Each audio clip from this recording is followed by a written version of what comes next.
Movie के start में हम दो लोगों को देखते हैं जो कि केमिकल से भरे हुए ट्रक को लेकर जा रहे थे। दोनों आपस में बात कर रहे होते हैं, तभी इनके सामने एक हिरन आ जाता है जिसे ये दोनों अनजाने में जान से मार देते हैं। ऐसा करते ही इनका ट्रक आउट ऑफ कंट्रोल हो जाता है और केमिकल का एक टैंक ट्रक में से निकल कर पानी में गिर जाता है और लीक होने लगता है, जहाँ कुछ बीवर्स ने अपना घर बनाया होता है। अब ये दोनों इस बात से बिल्कुल अनजान थे कि इन लोगों ने कितनी बड़ी गलती कर दी है। इन्हें लगता है कि सब कुछ नॉर्मल है, तो ये यहाँ से चले जाते हैं। तभी सीन चेंज होता है और हम एक लड़के को देखते हैं जो कि फिशिंग करने के लिए आया था। उसे लगता है कि उसकी हुक में कोई चीज़ आ चुकी है, जिसे वो पानी से निकालने की पूरी कोशिश करता है, लेकिन वो चीज़ उसे पानी में खींचने लगती है। तभी हम देखते हैं कि कोई आकर उसे मार देता है। अब हम तीन लड़कियों को देखते हैं जिनका नाम मैरी, जेन और जोई होता है, जो कि अपनी ग्रेजुएशन कंप्लीट करके वेकेशन मनाने मैरी के फार्म हाउस जा रही थी। तभी रास्ते में इन्हें एक लेक दिखाई देता है जिसकी लोकेशन इन्हें काफ़ी पसंद आती है, लेकिन ये तीनों लंबे सफ़र से काफ़ी थक चुकी थी, तो पहले फार्म हाउस जाकर रेस्ट करने का सोचती हैं। फार्म हाउस आने के बाद ये कुछ नेबर से मिलती हैं और रेस्ट करने के लिए अंदर चली जाती हैं। कुछ देर बाद ये तीनों उसी लेक पर आ जाती हैं जिसे उन्होंने रास्ते में देखा था। सन बात लेते हुए इनकी नज़र उस लेक में मौजूद बीवर्स के घर पे जाती है, जहाँ जाने पर वो देखती हैं कि वहाँ कोई ग्रीन सा लिक्विड गिरा हुआ है। अब ये तीनों इन सब के बारे में सोच रही होती हैं, तो वहाँ पर एक बियर आ जाता है जिसे देखकर ये काफ़ी डर जाती हैं। लेकिन कुछ देर में वहाँ पर एक आदमी आ जाता है जो कि अपनी गन से शूट करके बियर को डरा कर भगा देता है, जिसके बाद ये तीनों उससे थैंक्स बोलकर अपने घर वापस आ जाती हैं। रात में ये सभी काफ़ी इंजॉय करती हैं, तभी इन तीनों को कुछ अजीब सी आवाज़ें सुनाई देती हैं, जिसे सुनकर ये काफ़ी डर जाती हैं और उन आवाज़ों का पीछा करते हुए ये बाहर आ जाती हैं। लेकिन बाहर आने पर उनको पता चलता है कि इनके कुछ फ्रेंड्स इनके साथ प्रैंक कर रहे होते हैं और ये तीनों यहाँ इन लोगों को सरप्राइज़ देने आए थे, जिसके बाद ये सभी काफ़ी इंजॉय करते हुए दिखाई देते हैं। थोड़ी देर में जीन वॉशरूम में आती है, तो उसे वहाँ कुछ अजीब सी आवाज़ें सुनाई देती हैं। जीन के देखने पर वहाँ पर उसे एक बीवर नज़र आता है जो कि काफ़ी अजीब सा होता है और उस पर हमला कर कर उसे काटने की कोशिश करता है, लेकिन वो अपनी जान बचाते हुए वहाँ से भाग जाती है और अपने फ्रेंड सैम को सब कुछ बताने लगती है। जिसके बाद सैम और बाकी सब मिलकर वॉशरूम में आ जाते हैं और यहाँ पर वो उसी खतरनाक बीवर को देखते हैं जिसे सैम बेसबॉल बैट से मार मार कर ज़ख्मी कर देता है और ये सब उसे घर के बाहर फेंक देते हैं। असल में उस केमिकल के लीक होने की वजह से वहाँ पर मौजूद सभी बीवर्स पर उस केमिकल का रिएक्शन हो गया था, जिससे वो काफ़ी एग्रेसिव और मैन ईटर बन चुके थे और ये सब लोग इस बात से एकदम अनजान थे। नेक्स्ट मॉर्निंग सभी देखते हैं जिस बीवर को इन लोगों ने रात को मारा था वो अब वहाँ से गायब हो चुका है, लेकिन ये लोग इस बात को इग्नोर करते हुए लेक की तरफ चले जाते हैं। वहाँ जाने के बाद ये लोग पानी में एंजॉय करने लगते हैं, लेकिन तभी हम जीन को देखते हैं जो कि रात वाली बात से काफ़ी परेशान होती है और इन लोगों से अलग बैठकर सबको देख रही होती है। कुछ देर में इन लोगों को पानी में कुछ अजीब सा फील होने लगता है। तभी इनमें से एक लड़के को पानी में कोई चीज़ खींच लेती है और उसके बाहर आने पर हम देखते हैं किसी चीज़ ने उसका पाँव काट लिया है।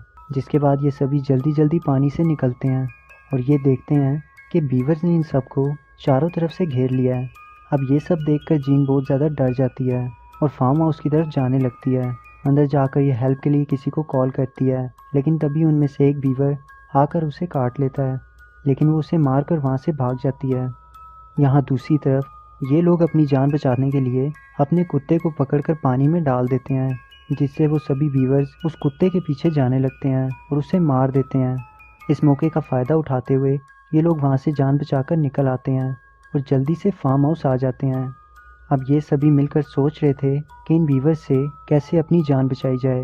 तभी इनको कुछ अजीब सी आवाज़ें सुनाई देती हैं और जब ये लोग उन आवाज़ों का पीछा करते हुए दरवाजे तक आते हैं, तो वो घर के बाहर ढेर सारे बीवर्स को देखते हैं और बहुत ज़्यादा डर जाते हैं, जिस पर ये सभी अंदर आकर घर के सभी खिड़की दरवाजे बंद कर देते हैं और उन्हें लॉक कर देते हैं ताकि वो सब बीवर्स अंदर ना आ सकें।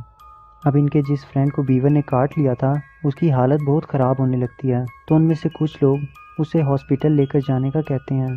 जिसके बाद टॉमी और जोई उसे हॉस्पिटल लेकर जाने लगते हैं। यहाँ ये लोग घर को पूरी तरह से लॉक कर देते हैं, लेकिन तब भी एक बीवर अंदर आने की कोशिश करता है जिसे जेन वहाँ से भगा देती है। ये लोग हॉस्पिटल जा रहे होते हैं तो रास्ते में वो देखते हैं कि आगे जाने का रास्ता पूरी तरह से बंद था। टॉमी उस रास्ते को साफ करने के लिए गाड़ी से नीचे उतर आता है। इतने में जोई को टॉमी की चिल्लाने की आवाज़ आती है और जब वो आकर देखती है तो उसे वहाँ टॉमी मरा हुआ दिखाई देता है। तभी एक बीवर आकर उसे मारने की कोशिश करता है लेकिन कोई उसे शूट कर देता है और वो और कोई नहीं बल्कि वही आदमी था जिसने इन लोगों को बियर से बचाया था। अब वो इन दोनों को बचाकर अपने घर ले जाता है। यहाँ मैरी इस सब को लेकर काफ़ी परेशान होती है। वो सोने की कोशिश करती है।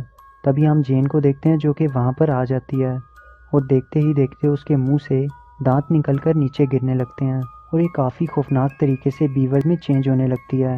मैरी इसको देखकर काफ़ी हैरान होती है लेकिन जेन मैरी पर हमला कर देती है और उसे मारने की कोशिश करती है। तभी उसके चिल्लाने की आवाज़ सुनकर सैम वहाँ पर आ जाता है और बेसबॉल बैट से जेन को मारने लगता है जिससे वो बेहोश हो जाती है और ये लोग उसे बेसमेंट में फेंक देते हैं। इन तीनों के घर आने के बाद हम देखते हैं कि बग जिसे बीवर ने काट लिया था वो इन लोगों पर अटैक कर देता है क्योंकि जेन की तरह वो भी बीवर में चेंज हो चुका था। जोई उसे ऐसा करते देख बहुत ही ज़्यादा डर जाती है और ख़ुद को उससे बचाने की कोशिश करती है लेकिन इसे कुछ भी समझ नहीं आ रहा था। तभी सामने उसे उस आदमी की गन नज़र आती है और वो उसे उठाकर अपने दोस्त को शूट कर देती है लेकिन वो गोली बग के बजाय उस आदमी को लग जाती है और वो मारा जाता है। अब बग जोई के पीछे उसे मारने के लिए जाता है जिससे बचने के लिए वो एक रूम में छुप जाती है लेकिन रूम में पहले से ही कोई औरत मौजूद थी जो कि पूरी तरह से उन्हीं ज़ुम्बीवर्स में चेंज हो चुकी थी और वो जोई पर अटैक कर देती है। जोई अपनी जान बचाने के लिए गन से उसे शूट करने लगती है लेकिन गन में गोलियां ख़त्म हो चुकी थी। तब वो घबरा कर वहाँ की खिड़की से कूद जाती है। यहाँ मैरी और सैम उस घर से निकलकर किसी सेफ जगह जाना चाहते थे। तभी मैरी को सैम पर भी शक होने लगता है जिसका यकीन दिलाने के लिए वो उसको अनड्रेस होने का कहती है क्योंकि वो सैम की बॉडी पर बीवर्स के काटने का निशान देखना चाहती थी। जिसके बाद सैम भी उसको सेम वैसा ही करने का कहता है और इन दोनों को यकीन हो जाता है कि ये दोनों सेफ हैं। इतने में हम जेन को देखते हैं जो कि फ्लोर को तोड़कर इस रूम में आ जाती है और सैम को काट लेती है जिससे वो मारा जाता है और ये देखकर मैरी काफ़ी डर जाती है और वहाँ से भाग जाती है। लेकिन घर में एक बीवर की वजह से शॉर्ट सर्किट हो जाता है और देखते ही देखते घर को आग लगने लगती है जिसके चलते मैरी वहाँ पर फंस जाती है और घर से निकलने की काफ़ी कोशिश करती है। तभी हम जोई को देखते हैं जो कि एक कार से सीधा घर के अंदर आ जाती है और ये दोनों अपनी जान बचाते हुए कार में बैठकर वहाँ से चले जाते हैं जिसके बाद ये घर पूरी तरह से जल जाता है। कुछ दूर जाने के बाद इनको वो रास्ता बंद मिलता है और ये कार में से उतरकर पैदल चलने लगती हैं। मैरी देखती है कि जोई की बॉडी पर काफ़ी सारे निशान होते हैं। उसे लगता है कि वो भी अब ज़ुम्बीवर बनने वाली है। तब मैरी उसे शूट करने लगती है और इससे पहले जोई कुछ कहती तभी हम मैरी को एकदम से ज़ुम्बीवर में चेंज होता देखते हैं विच मीन्स कि मैरी भी इन्फेक्टेड है। जेन के बीवर में चेंज होते वक्त उसका सलाइवा मैरी के मुंह में चला गया था और वो अब ज़ुम्बीवर बन चुकी है।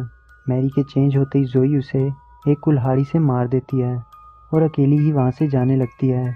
कुछ देर बाद उसे एक ट्रक आता हुआ दिखाई देता है तो खुश होकर जोई उसको इशारा करते हुए हेल्प करने का कहती है लेकिन ट्रक में वही दोनों होते हैं जिनको हमने मूवी के स्टार्टिंग में देखा था और ये दोनों हिरन की तरह जोई को भी। और इसी के साथ ये मूवी